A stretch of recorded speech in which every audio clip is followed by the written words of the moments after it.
ফেলুদা, তোপসে, জটায়ু, আবার ব্যোমকেশ বক্সী, অজিত, আবার এদিকে শার্লক হোমস, ওয়াটসন, আবার যারা দীপ কাকু পড়েছেন তারা জানেন যে দীপ কাকুর সাথে থাকে তার অ্যাসিস্ট্যান্ট ঝিনুক। আবার যারা কিকিরা পড়েছেন জানেন কিকিরার সাথে থাকে ২ জন সাকরেত, আ তারাপদ এবং চন্দন। তো আমি সকাল, সকাল এত কেন গোয়েন্দা বা ডিটেকটিভ চরিত্রের নাম কেন বলছি? তো নাম এই কারণেই বলছি, আজকের ভিডিওতে এমন দুটো চরিত্রকে নিয়ে বাংলা সাহিত্যের কথা বলতে যাচ্ছি, সেই চরিত্রকে নিয়ে খুব একটা কথা বলা হয় না। কিন্তু বিশ্বাস করুন, আমার ব্যক্তিগতভাবে সেই চরিত্র দুটোর অ্যাডভেঞ্চার, রহস্য কাহিনী আমার খুবই ভালো লাগে। আমি মাঝে মধ্যেই পড়ি। তো চলুন সেই চরিত্র দুটোর সাথে আলাপ করিয়ে দিই আজকের ভিডিওতে। তো দেরি না করে শুরু করলাম আজকের ভিডিও। যে চরিত্র দুটোর সাথে আমরা আজকে আলাপ পরিচয় করতে যাচ্ছি, সেই চরিত্রগুলোর সাথে আমরা কখনো, কখনো বেরিয়ে পড়েছি পদ্মরাগ বুদ্ধের খোঁজে, বা কখনো, কখনো মানসরূপী পিশাচের খোঁজে, বা আমাদের চোখে নেমে এসছে রাবণের দুঃস্বপ্ন, বা কখনো, কখনো নেতাজির ছয় মূর্তির রহস্য উদ্ঘাটন করেছি আমরা। আবার ধরুন এদিকে আছে যখের ধন, আবার যখের ধন, সূর্যনগরীর গুপ্তধন। এইসব বিভিন্ন রকমের রহস্য আমরা উদ্ঘাটন করেছি বছরের পর বছর, যুগের পর যুগ।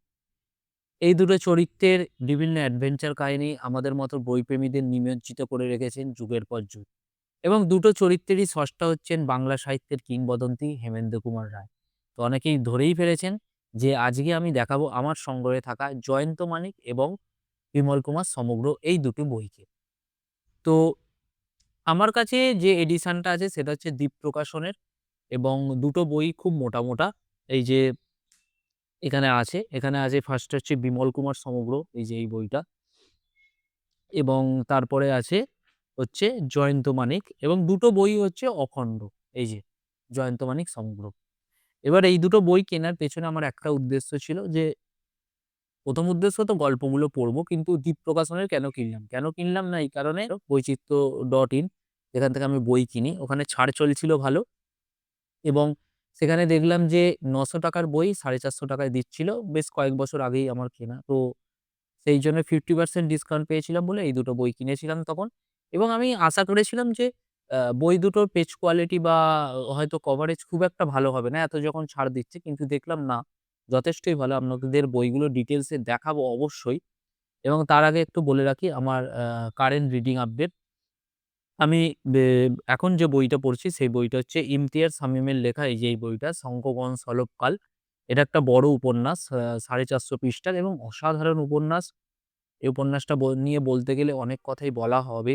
কিন্তু বলব না, অন্য কোনো ভিডিওতে বলব। তো অবশ্যই আপনারা কমেন্ট সেকশনে জানাবেন যে আপনারা কারা, কারা বিমল কুমার, জয়ন্ত মানিক এই বই দুটো পড়েছেন। আপনাদের সংগ্রহে কোন প্রকাশনীর আছে? এবং সবথেকে বড় কথা হচ্ছে কমেন্ট সেকশনে অবশ্যই লিখবেন যে কার অ্যাডভেঞ্চার আপনাদের ভালো লাগে। আমার বেসিক্যালি বলতে পারি যে বেশি পড়া হয়েছে বিমল কুমার, জয়ন্ত মানিককে একটু কম পড়া হয়েছে। কিন্তু জয়ন্ত মানিককে আমি একটু হলেও এগিয়ে রাখবো। মানে আমার পার্সোনালি ফেভারিট জয়ন্ত মানিক। তো চলুন বইগুলো দেখা যাক। তো এটা হচ্ছে দেখুন বিমল কুমার সমগ্রর 'অখণ্ড'। সমুদ্র বসু এবং অমিতাভ চক্রবর্তী সম্পাদনা করেছেন। প্রচ্ছদটা অসাধারণ। এটা হচ্ছে যে এই দেখুন দ্বীপ প্রকাশনের বই। এটা হচ্ছে পেছনের দিকের প্রচ্ছদ। দুটো বই খুবই মোটা, এবং দুটো বইয়ের যদি আমি একটুখানি পেজ কোয়ালিটি বলি, পেজ কোয়ালিটি দেখুন, পেজ কোয়ালিটি খুব একটা খারাপ নয়। যথেষ্টই ভালো পেজের কোয়ালিটি, এবং এই সূচিপত্র এখানে আছে। এই যে অনেক গল্প পেয়ে যাবেন, এবং পৃষ্ঠা সংখ্যা হচ্ছে ৮৩৬। এই যে এটা হচ্ছে ১ম বইটা, এবং 2nd বই হচ্ছে এই দেখুন হেমেন্দ্র কুমার রায়ের 'জয়ন্ত মানিক সমগ্রর অখণ্ড' এটা। এরও প্রচ্ছদটা অসাধারণ, এবং এই দেখুন দ্বীপ প্রকাশনের বই। এরও সম্পাদনা করেছেন অমিতাভ চক্রবর্তী। এই বইটার পৃষ্ঠা সংখ্যা একটু বেশি। এই যে এখানে আপনারা এই গল্পগুলো পাবেন। এটা হচ্ছে সূচিপত্র।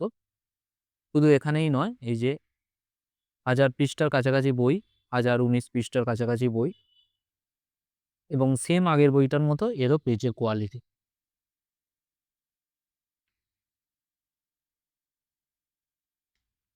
তো এই ছিল আজকের একটা ছোট্ট ভিডিও আমার সংগ্রহে থাকা জয়ন্ত মানিক এবং বিমল কুমারের যে বই দুটো সেই দুটোই আজকের ভিডিওতে দেখালাম। পরবর্তী ভিডিওতে খুব তাড়াতাড়ি আপনাদের সাথে দেখা হচ্ছে। টাটা।